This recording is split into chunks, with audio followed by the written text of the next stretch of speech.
Managing money as a family is more than just numbers. It's about alignment, trust, and making sure that everyone is moving in the same direction. When done correctly, it helps to reduce stress, prevent conflicts, and helps you to actually reach those goals that you talked about. Welcome back to the channel. I'm Joe, a licensed certified public accountant with over 15 years in corporate and public accounting. I have an extensive background in accounting, audit, and taxes, and I'm all about helping you manage your money by living smarter. Be sure to subscribe to the YouTube channel and turn on all notifications. And check out the blog site where we post every Monday, Wednesday, and Friday. Today, I'm breaking down how to manage family finances as a team so you can reduce stress, build wealth, and actually feel in control of your money. Let's kick things off by talking about teamwork with your significant other when it comes to managing your family finances. Money is one of the top sources of tension in a household. The truth is, financial success isn't about how much you make, it's about how well you manage it together. I've seen high income families struggle because they're not aligned, and average income families thrive because they communicate and plan as a unit. When one person handles everything, it creates an imbalance. Both partners need visibility and understanding. A clear system will help you to avoid surprises and resentment, make better decisions together as a unit, and help you to build long term security, not just surviving month to month with your family finances. Without teamwork, families tend to fail. They either overspend without realizing it, undersave for those dreaded emergencies, and argue about where the money went. Let's talk about transparency when it comes to managing your family finances. Financial transparency is the foundation. Start by laying everything out. Both partners should at least know the income sources, the bank account balances, debt and interest rates, and your monthly obligations. That doesn't mean zero independence, but no hidden financial surprises.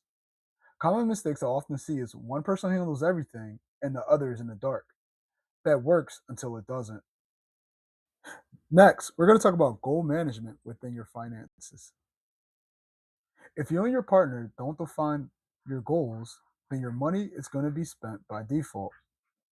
You want to start by asking each other, what are we working towards? What matters most right now? And then build those goals into three different buckets. The first one's going to be short term. This is going to be anything between under a year. So anything between 0 to 12 months. You're going to want to ask yourself, what's our emergency fund look like? How are we paying off our credit cards? What are we saving towards as far as vacation? And then you're going to make another bucket. This is going to be anything for over 1 year to under 5 years. You're going to ask yourself, do we want to buy a home? Are we looking to pay off our cars? Or do we want to start a business as a couple? And then your last bucket is going to be anything long term. This is going to be those goals that are going to take you at least 5 years or more. What does our retirement look like? What about the kids' education? What about financial independence towards as you get older? You want to tie your budget to these, not just your bills. Next, we're going to show you how to create a family budget. A budget shouldn't feel like punishment. It should also be usable, not perfect. You're going to want to start with what's your total monthly income? This is going to be that income after taxes. Next, we're going to figure out what are our fixed expenses. Think of things such as your rent, your utilities, any type of insurance you may have. And then next, we're going to start with what are our variable expenses? This is going to be grocery shopping, gas, entertainment. A common framework most people need do is breaking your budget into three different categories. You want to start with your needs. This is going to be 50 to 60% of your budget. These are those things that you have to have, such as your rent or your mortgage, groceries, your utilities, transportation costs. That should take up about 50 to 60% of your budget. And then your second bucket is going to be your wants. This should be generally about 20 to 30% of your budget. These are going to be those things that make life just that much more sweeter. So we're thinking entertainment, going out to eat, activities for the kids, such as going to the museum. And then our last bucket is going to be our debt and our savings. This should account for about 20% of our budget. So these are those payments, those minimum debt payments that we want to make, and then also what are we doing as far as savings and putting it in. You're going to want to use some free tools like YNAB. These are more hands-on and zero-based budgets. Or you can use something like Mint, which is more automated for tracking. Let's talk about a communication plan, because this is where most couples usually fail. Budgeting only works if you actually talk about it. What you're going to want to do is schedule a monthly and also a weekly meeting. In your weekly meetings, it's going to be just a quick check in, no longer than 10 to 15 minutes. In your monthly meetings, you're going to want to do a little bit of a deeper dive. And you're going to keep it simple. You're going to ask yourself what worked and what went wrong, what are the upcoming expenses, and where are the adjustments that need to be made. We're not going to focus on blame, we're just going to focus on just solutions. Now, let's talk about your debt strategy. Don't just pay what you can. Be sure to be intentional with how you're going to pay your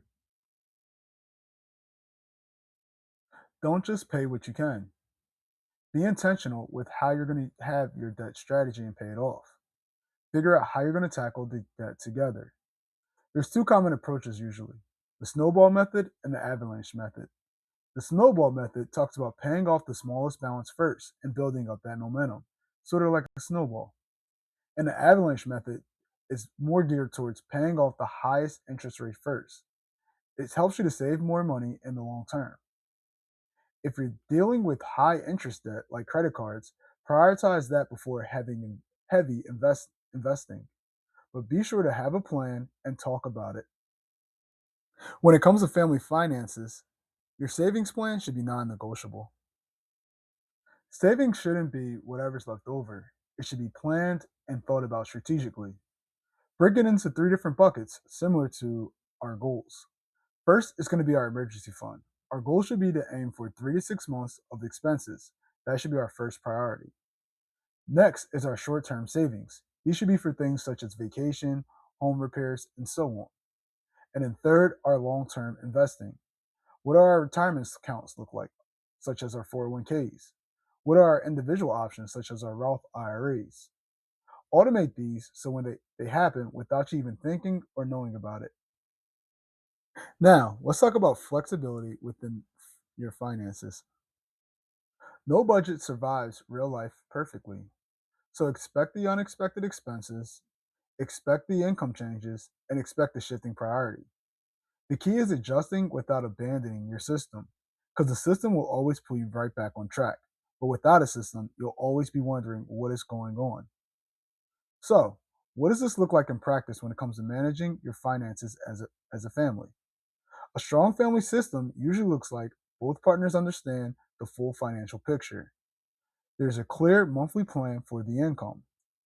Regular conversations, not just during problems, are happening, and progress towards goals, even if slow, is better than no progress. At the end of the day, managing money as a family isn't about perfection. It's about being consistent, staying the course, and keeping an open line of communication with your partner. If you enjoyed this video, be sure to hit the like button and subscribe for more financial guidance from a licensed CPA.